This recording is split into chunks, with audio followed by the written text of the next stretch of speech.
नमस्कार दोस्तों, धोरण 9 सप्लीमेंट्री रीडर पाठ 1 lesson number 1 read 1 dear dolphins. दोस्तों, आ डॉल्फिन विशेनी एक सरस मजाનું પ્રકરણ છે। ભણવાની ખૂબ મજા આવશે મિત્રો। તમને ડોલ્ફિન વિશે ઘણી બધી અજાણી વાતો જાણવા મળશે। તો જોઈએ, how to draw dolphin. Dolphin કેવી રીતે દોરશો? ડ્રોઈંગ અ ડોલ્ફિન, ડોલ્ફિનનું ચિત્ર દોરવું। Drawing a dolphin is very easy. ડોલ્ફિનનું ચિત્ર દોરવું ખૂબ સહેલું છે। Just follow the 4 steps. Just માત્ર ફોલો ધ 4 સ્ટેપ્સ, નીચેના 4 પગલાને અનુસરો। ગિવન એઝ શોવન બિલો, નીચે આપેલા। નીચે દર્શાવેલા 4 પગથિયા ધ્યાનમાં લો અને ડોલ્ફિનનું ચિત્ર દોરો। સ્ટેપ 1, પહેલું પગથિયું મિત્રો। સ્ટેપ 1, પહેલું પગથિયું શું કરો? ડોલ્ફિનનું શરીર દોરો। Draw the body of the dolphin. Draw the body of the dolphin, ડોલ્ફિનનું શરીર દોરો। સ્ટેપ 2, સ્ટેપ 2, પગથિયું 2, એડ ધ ટેલ, પૂંછડી ઉમેરો। ટેલ એટલે પૂંછડી। Trying to continue, trying to continue the curve, વળાંક of the body in the lower part, શરીરના પાછળના ભાગને વળાંક આપવાનું ચાલુ રાખો। મિત્રો, આ શરીરનો પાછળનો ભાગ, એને વળાંક આપવાનું ચાલુ રાખો। Trying to continue the curve, curve એટલે વળાંક of the body in the lower part, શરીરના પાછળના ભાગને વળાંક આપવાનું ચાલુ રાખો। Curve means surface that bends gradually, સપાટી જે ધીમે ધીમે વળતી હોય, વળાંક પામતી હોય। Step 3, step 3, add the fins, add the fins, પાંખો ઉમેરો। Wing like part of a fish, માછલીના પાંખ જેવા ઉપાંગો, એને શું કહેવાય? Fins. Avoiding to draw, avoid એટલે રહેવા દો। અવોઇડિંગ ટુ ડ્રો, ટાળો। The top fin two Sharqi, ઉપરનું ફિન, ઉપરનું ફિન, ઉપરની પાંખ ખૂબ જ ભયાનક દોરવાનું ટાળો। Okay. Step 4, step 4, add the mouth, add the mouth, add the mouth, મોં ઉમેરો। રિમેમ્બર ધેટ, ધ્યાનમાં રાખો કે ધ સ્માઇલ ઇઝ ધ સ્મિત, ધ ડિસ્ટિંક્ટિવ, વિશિષ્ટ માર્ક ઓફ ધ ડોલ્ફિન, ડોલ્ફિનની સ્મિત એની વિશિષ્ટતા છે, એટલે ચહેરો તમને સ્મિત આપતો લાગવો જોઈએ। બોલો દોસ્તો, આવડશે? મિત્રો, આ રીતે તમે dolphin દોરજો।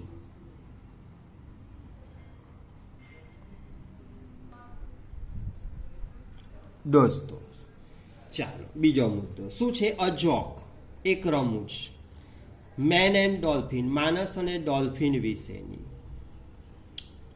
Vote is the similarity between a dolphin and a man? Dolphin અને માણસ વચ્ચે શી સમાનતા છે?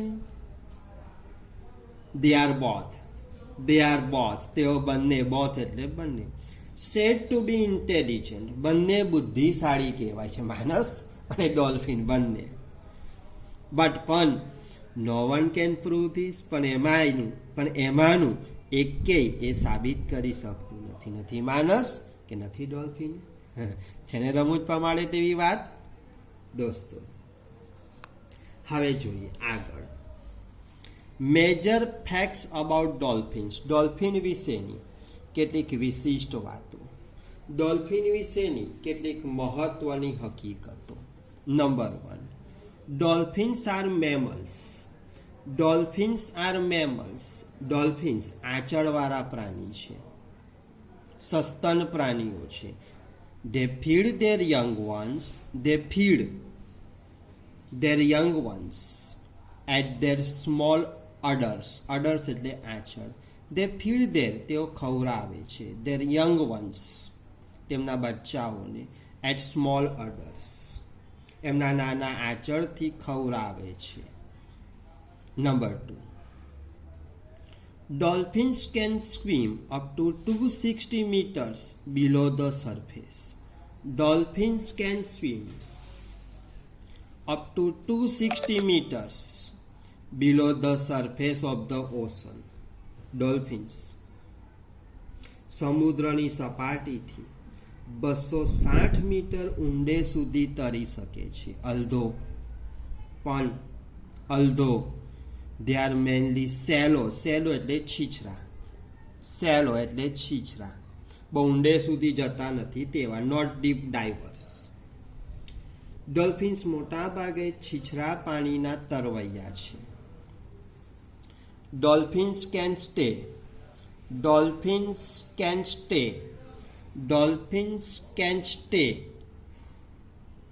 up to 15 minutes underwater. Dolphins પાણીની અંદર 15 મિનિટ સુધી ટકી શકે છે. However, આમ છતાં they usually stay there, તેઓ સામાન્ય રીતે ત્યાં રહે છે.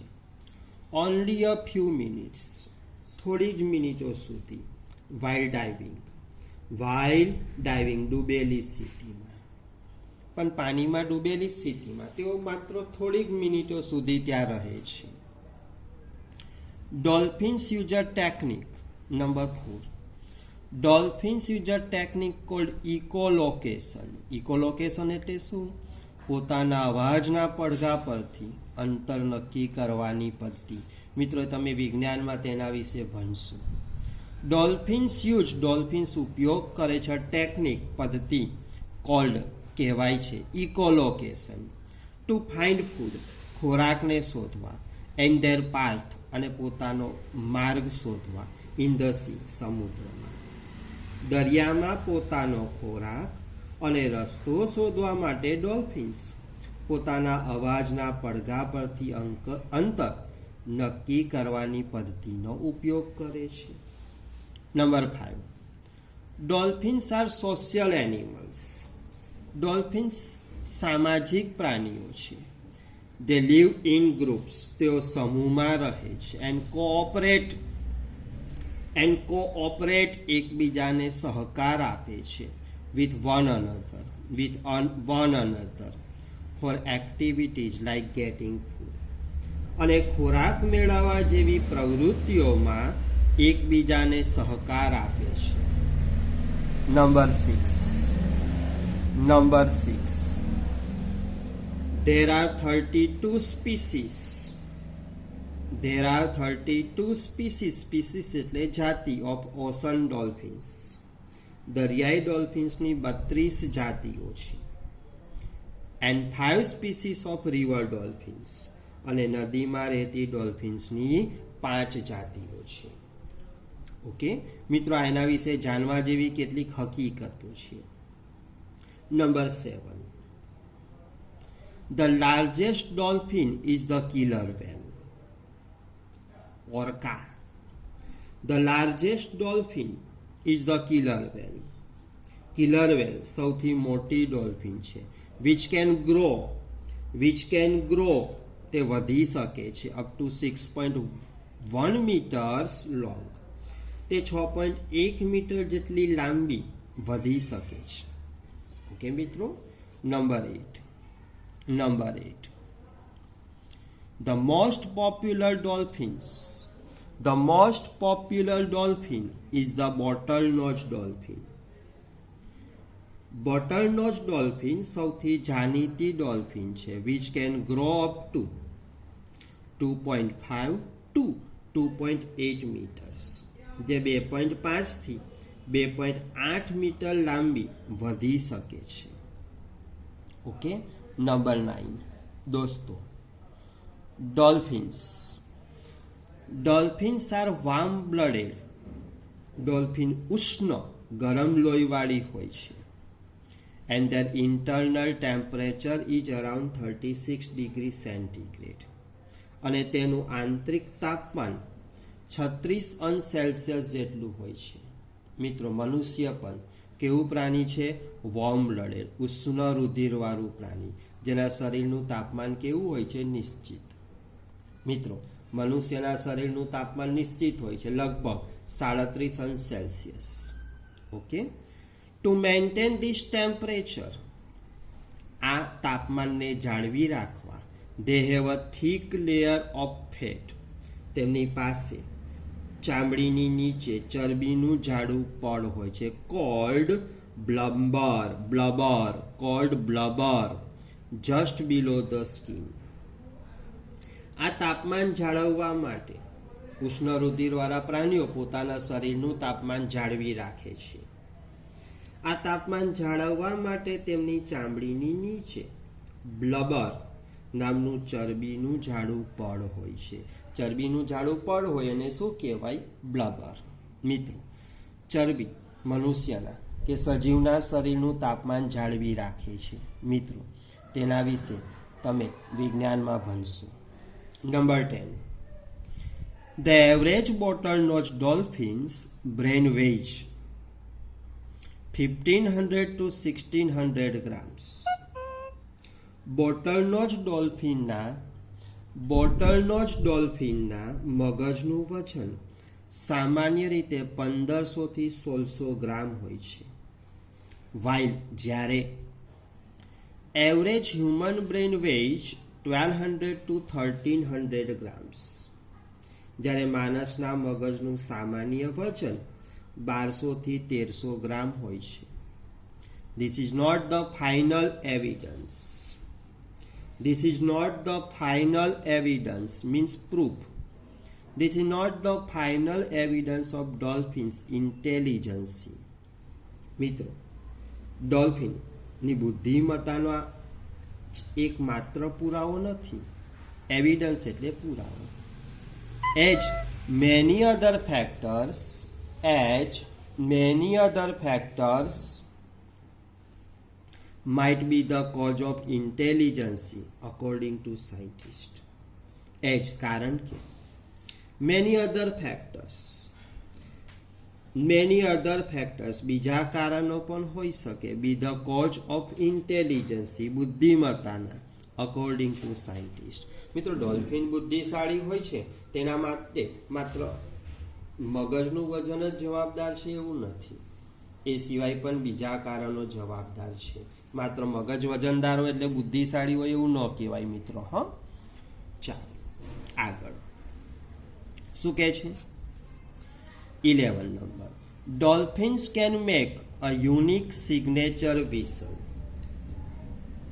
Dolphins can make a unique, વિશિષ્ટ, signature whistle, સાંકેતિક અવાજ, that may help individual dolphins recognize each other.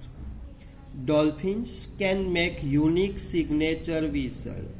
Dolphin સીટી જેવો વિશિષ્ટ સાંકેતિક અવાજ કાઢીને that may help individual dolphins, તે વ્યક્તિગત ડોલ્ફિનને કામ આવે છે. recognize each other, એકબીજાને ઓળખવા, or make some other kind of conversation, વાર્તાલાપ અથવા અન્ય પ્રકારે વાર્તાલાપ કરી શકે છે. ડોલ્ફિન સીટી જેવો વિશિષ્ટ સાંકેતિક અવાજ કાઢી શકે છે, જે અવાજ ડોલ્ફિન્સને પરસ્પરને ઓળખવામાં મદદ કરે છે અથવા અન્ય પ્રકારે વાર્તાલાપ કરે છે. Number 12. Bottlenose dolphins can swim 5 to 12 km/h. Bottlenose dolphins કલાકના 5 થી 12 કિલોમીટરની ઝડપે તરી શકે છે. although they can reach up to 32 km/h. જો કે તે કલાકના 32 કિલોમીટર સુધી જઈ શકે છે. બોલો દોસ્તો, છે ને વિશિષ્ટ વાત ડોલ્ફિન વિશેની? બરાબર મિત્રો? ચાલો આગળ શું કહે છે? Dolphins and language. ડોલ્ફિન્સ અને તેમની ભાષાઓ. Dolphins are like children. Dolphins બાળકો જેવી હોય છે. બાળકો કેવા હોય છે? હુ નેવર શટ અપ, ક્યારેય ચૂપ ન રહે. ડોલ્ફિન્સ ક્યારેય ચૂપ ન રહે તેવા બાળક જેવી છે. They constantly make sounds. તેઓ સતત અવાજ પેદા કર્યા કરે છે. They are of two types. તે અવાજો બે પ્રકારના હોય છે. નંબર 1, સાઉન્ડ્સ ફોર કન્વર્સેશન, વાતચીત માટેનો અવાજ. And sounds for finding way in the sea, અને દરિયામાં રસ્તો શોધવા માટેનો અવાજ. Dolphins use their skulls. Dolphins use their squeals. Dolphins use their squeals. Dolphins use their squeals. Means long high cry to give information, and whistle to express emotions. Dolphins લાગણીઓને પ્રગટ કરવા. Dolphins લાગણીઓને પ્રગટ કરવા. To show presence of danger, ભયની ઉપસ્થિતિ દર્શાવવા.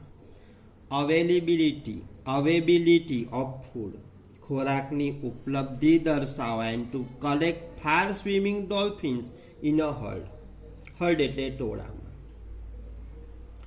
દૂર તરતી ડોલ્ફિન્સને ટોળામાં ભેગી કરવા માટે કોનો યુઝ કરે છે? સ્ક્વિલ્સ, ચીચિયારીઓ. શેનો યુઝ કરે છે? ચીચિયારીઓ, લાંબી ચીચિયારીઓ, long high cry. Okay. Female dolphins often act as midwives. Female dolphins, માદા ડોલ્ફિન્સ, ઓફન અવારનવાર એક્ટ એજ મિડવાઇફ્સ, દાયન, નર્સ ટુ ન્યૂ મધર્સ. માદા ડોલ્ફિન્સ અવારનવાર નવી માતાઓ માટે દાયનોનું કામ કરે છે, નર્સનું કામ કરે છે. Every dolphin cares for the others in the group. ટોળામાં દરેક ડોલ્ફિન બીજાઓની કાળજી લે છે. Scientist have done studies of dolphins. વૈજ્ઞાનિકોએ scientist have done studies of dolphins sound patterns. વૈજ્ઞાનિકોએ ડોલ્ફિન્સની ધ્વનિ પદ્ધતિઓનો અભ્યાસ કર્યો છે. Human and dolphin sound patterns. મનુષ્ય અને ડોલ્ફિનની ધ્વનિની પદ્ધતિમાં આર ઓલમોસ્ટ સિમિલર, લગભગ સમાનતા છે. ઇટ કેન બી સેડ, એમ કહી શકાય કે The dolphins have a language. ડોલ્ફિન્સને ભાષા છે. બટ એટ પ્રેઝન્ટ, પણ અત્યારે we are not able to understand their language. આપણે તેમની ભાષા સમજવા સક્ષમ નથી, શક્તિમાન નથી. ઓકે દોસ્તો, ચાલો આજે અહીં સુધી, આગળ આવતીકાલે.